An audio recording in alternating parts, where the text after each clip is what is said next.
could just get you to just sign your name here and put your name here. This is just a proof of service saying that you did receive, this office did receive the... Oh, okay, 1 second. I'll get something I can sign. Sure, thank you. We just need someone to sign saying that they did receive this petition from us. Just need a signature of the person receiving the petition letter and then the printed name of the person, if you would, please. I spoke with Mark on Friday. He said that there would be someone here available to do that because a congressman would not be in the office today. Okay, let me get Mark for you since you talked to him. Okay, thank you. Are you being photographed?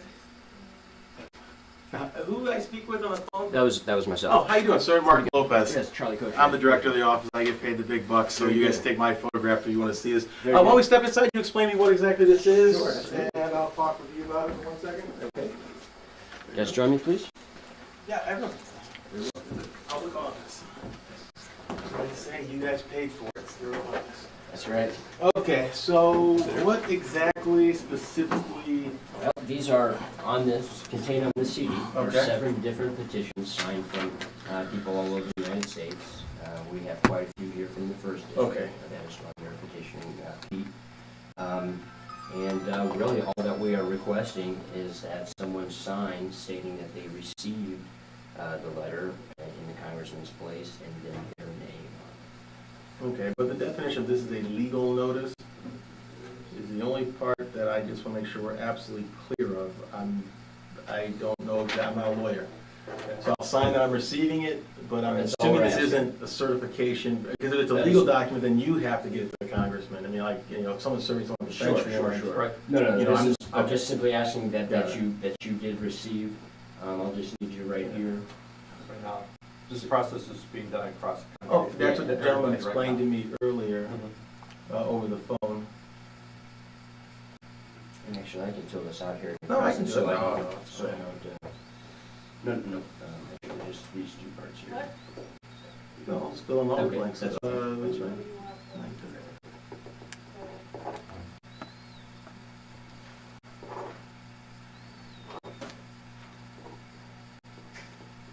You don't mind me asking what prompted you to get involved with this issue and what specifically is it? It mentions the violation of the First Amendment.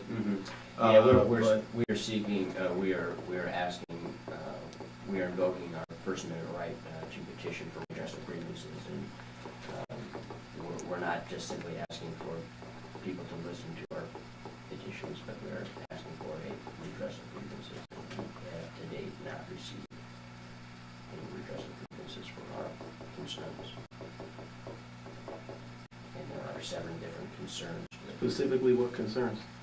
A few of them are, one of them is the legalities of the Federal Reserve, legalities of the income tax, the legalities of the Patriot Act. That would be, I believe, where I would fill that out. And Okay, now this part right here is the part that I'm a little confused about, but you fill that out and then I'll get a photocopy of it. I'll photocopy this. Very good.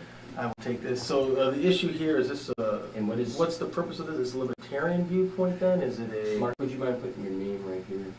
Well, it's not really a letter because what you gave me was in the district office to me. So this is a transmittal letter, I'm assuming, is a fax cover sheet? Nope, actually, this is what we're just considering. Okay, yeah, a transmittal. Okay, So just saying that you did receive.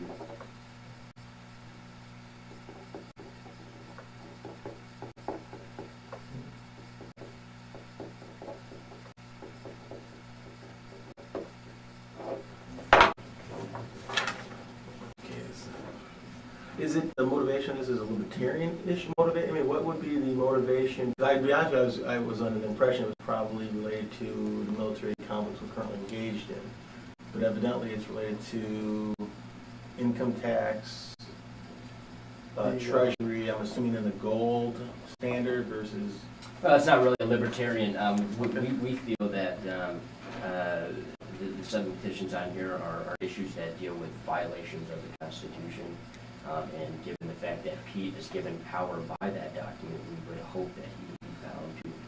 We are a nonpartisan organization.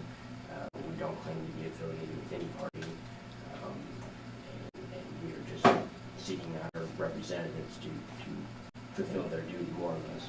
Yeah, no, I mean, the congressman answers on any given year approximately 55,000 to 60,000 correspondence. And again, we may not agree with each and every constituent, but what I like to remind people is tell me which one of the 675,000 people we didn't agree with today on one specific issue. But again, where it comes to real differences in interpretation of the Constitution, I'm confident there'll be an answer from the congressman as long as, actually, Mr. Kochnash, you will receive a written correspondence A personalized one or a canned letter? Everything's personalized from the congressman. Now, as it relates to multiple requests on the same issue, obviously you would, for the sake of consistency with the public, like to respond to them consistently across the board. You know, if 10 people write to you about a specific subject, if you get 10 different answers out there, it almost appears that you're trying to placate each specific person who writes you, when what you should do is be consistent across the board and be straightforward and forthcoming. You know, not knowing, I mean, I've heard that one issue is the Treasury, the IRS, the income tax.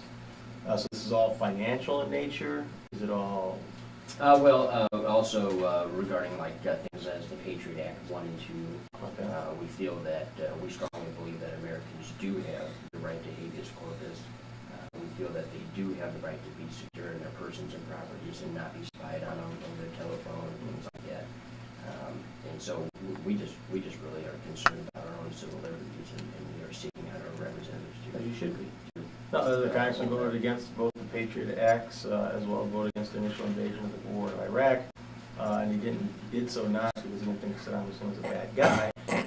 He just felt that didn't warrant the expenditure of life and money.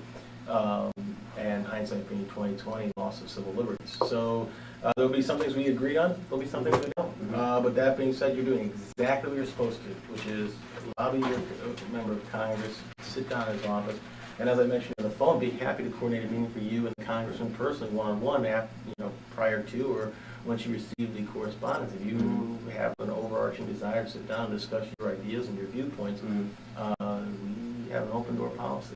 Fantastic. It's representational government. That's right. Thank you very much. I do have to run and pick up the member of Congress. I need to photocopy this just so I can put it all together with our stuff.